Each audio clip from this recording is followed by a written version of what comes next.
Приветствую, друзья! Администрация Трампа пригрозила, что выйдет из мирных переговоров по Украине. И на этот раз, похоже, это не просто угроза, а искреннее желание американского президента сбросить с себя проблему, которую не получается решить. Перед выборами Трамп обещал закончить войну в Украине за 24 часа, и нельзя его упрекнуть, что уж он совсем не пытался. Пытался. На мой взгляд, Трамп несколько зря пошел по линии наименьшего сопротивления. Это как раз оказался не самый короткий путь. После инаугурации Трамп логично, на первый взгляд, решил, что для скорейшего заключения мира надо надавить на более слабую сторону, на Украину. Он постоянно выдвигал ухудшающиеся условия соглашений по природным ресурсам, приостанавливал военные поставки, передачу разведданных. Помимо этого, со стороны Трампа просто на уровне выступлений было гораздо больше резких слов в адрес Украины, чем по отношению к Путину. Modestly successful comedian, a dictator without elections. I love Ukraine, but Zelensky has done a terrible job. His country is shattered, and millions of people have unnecessarily died. На мой взгляд, это было ошибкой, или неправильной оценкой Путина. Переговоры с выходцем из Петербурга 90-х нельзя вести только с позиции добрых слов и уступок. Если нет возможности или нет желания показать силу, говорить не о чем. Как результат, у Путина не возникла негативной мотивации искать компромиссы и прекращать войну. С каждой новой уступкой у него возникало ощущение, что Трамп слаб, а отсюда желание выждать еще и посмотреть. Но постоянные шаги навстречу Путину неминуемо приводили ситуацию к тому моменту, когда для Украины и Зеленского это становилось неприемлемым. Рычаг Трампа для давления на Украину – это сворачивание военной помощи, что поставит страну в тяжелую ситуацию. Но если условия мира, которые предлагает Трамп, по негативным последствиям сопоставимы с войной без американской помощи, то зачем их принимать? Финальное предложение мирного плана Трампа очевидно неприемлемо для Украины. И оно самоубийственно для любой украинской власти, которая рискнет его принять. Это почти уже путинский план окончания войны. Недаром известный флюгер Владимир Мединский заявил, что мирный план по Украине Трампа должен войти в учебники истории. Содержание этого плана официально не объявлено, но о сути мы можем судить по детальным утечкам в медиа. Что предлагается планом Трампа? Признание фактического контроля над уже занятыми российскими войсками территориями Украины в Херсонской, Запорожской, Донецкой и Луганской областях. Формальное юридическое признание российского суверенитета над Крымом и, вероятно, Севастополем, который считается отдельным субъектом, но про который американцы просто постоянно забывают. Отказ Украины от вступления в НАТО при признании возможности вступления в ЕС. Отмена американских санкций против России, введенных после 2014 года.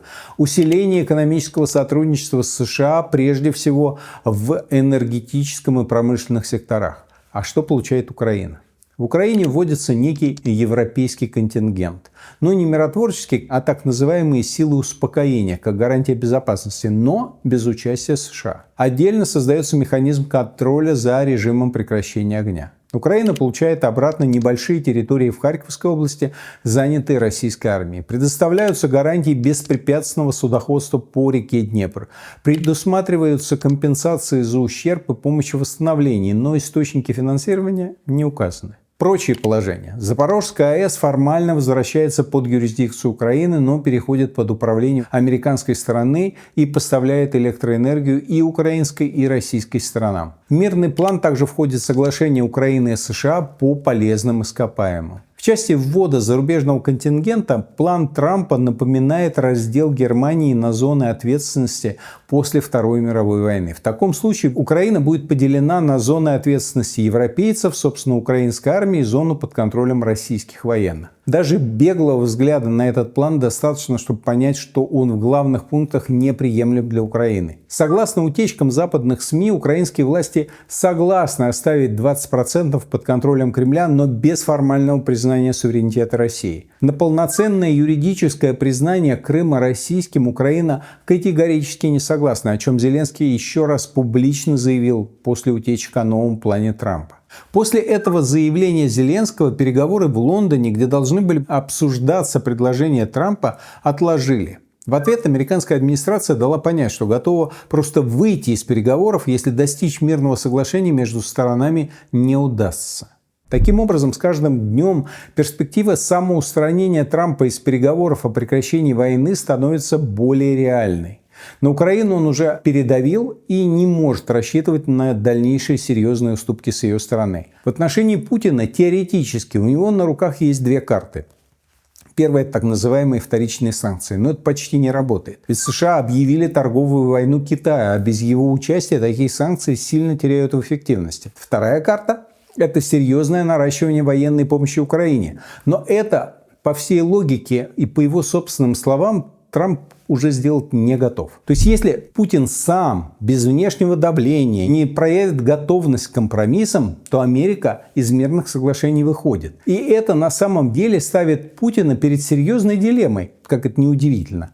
Что ему выгоднее, переговоры о мире с участием Трампа или продолжение войны без него? На первый взгляд ответ очевиден. Без Америки Путин получает серьезное военное преимущество и может добиться всего силой. А хочет он многого. Публично озвучиваемые хотелки Путина таковы, как будто российская армия разгромила ВСУ и уже штурмует Банковую. Эти требования включают передачу под контроль России всех 4 областей, включенных в Конституцию России, причем в рамках административных границ, отказ Украины от НАТО, отмену всех санкций против России. Кроме того, Путин настаивает на актуальности стамбульских договоренностей, где предусматривается сокращение армии, существенное ограничение военного потенциала, изменение политической системы Украины. Совсем недавно Путин заявил, что есть все основания добить ВСУ. Начальник Генштаба Валерий Герасимов как раз перед объявлением перемирия докладывал Путину, что российские войска наступают по всем направлениям. И, по всей видимости, Путин видит себя в сильной позиции.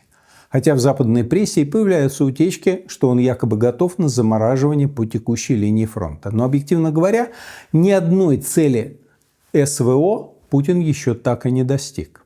А цели эти, напоминаю, гораздо шире, чем просто победа над Украиной. В декабре 2021 года Кремль выдвинул Западу ультиматум с предложением убираться на рубеже 1997 года и отдать в зону влияния России все, что лежит восточнее. Понятно, что такой цели Путин не добьется ни при каких условиях.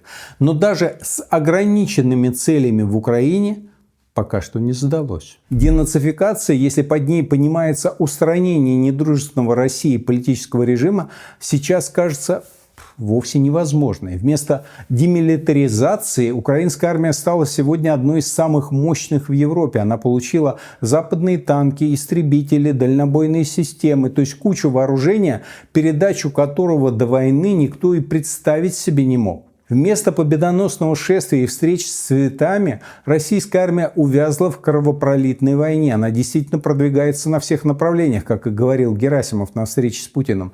Но какой ценой?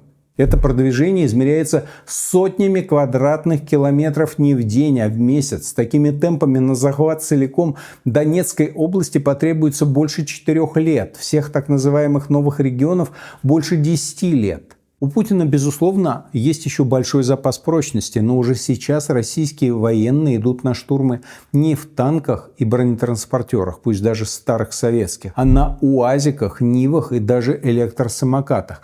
И это не только потому, что так лучше с тактической точки зрения. Если США сейчас выйдут из переговоров и даже оставят Украину без военной помощи, то фронт не рухнет. Более того, другие союзники Украины только наращивают поддержку. Европейские санкции не будут сняты до достижения полноценного соглашения о завершении войны. Именно в этом заключается для Путина основной риск. Он может отказаться от переговоров, он может продолжать вести войну. Но в войне на истощение чаша весов легко может качнуться в сторону Украины. Российская армия просто истратит себя, продвигаясь километр за километром. Особенно, если эхо потрясений от действий Трампа с мировой экономикой надолго подорвет цены на нефть. А главное-то, что на выходе? Ну что получит Путин? Разбитые города, нищих, пенсионеров? Так этого в России пруд пруди. А там чуть дальше будет железный занавес, враждебный Запад. Так себе перспективка. Причем, если Путин захочет интенсифицировать боевые действия, то избежать мобилизации не получится. А проведение мобилизации сейчас – это гораздо более рискованное с политической точки зрения действие, чем даже полгода назад. Ведь с момента избрания Трампа российское общество поверило, что война выиграна и что необходимость массово идти на фронт больше не существует. И может этого самой мобилизации не принять. Другой вариант – согласиться на замораживание ситуации в Украине и пойти на некоторые не очень серьезные компромиссы. Взамен получить фактическое признание контроля над украинскими территориями, некоторое облегчение санкций и отказ от вступления Украины в НАТО. Но в этом случае он неминуемо сталкивается с внутренним кризисом. Ведь тогда придется решать вопросы с ветеранами СВО, привыкшими к оружию и высоким зарплатам. Придется оздоровлять экономику, придется объяснять гражданам, элитам, ради чего? Ради чего несколько сот тысяч человек убили и покалечили? Ради чего сожгли в топке войны триллионы? А в итоге получили разрушенные под ноль Бахмут и Авдеевку. Вот это по-настоящему сложный выбор. Владимиру Владимировичу есть над чем подумать. Счастливо вам. Хорошего окончания войны, боюсь, уже не существует ни для кого. Но это не значит, что заканчивать войну не надо.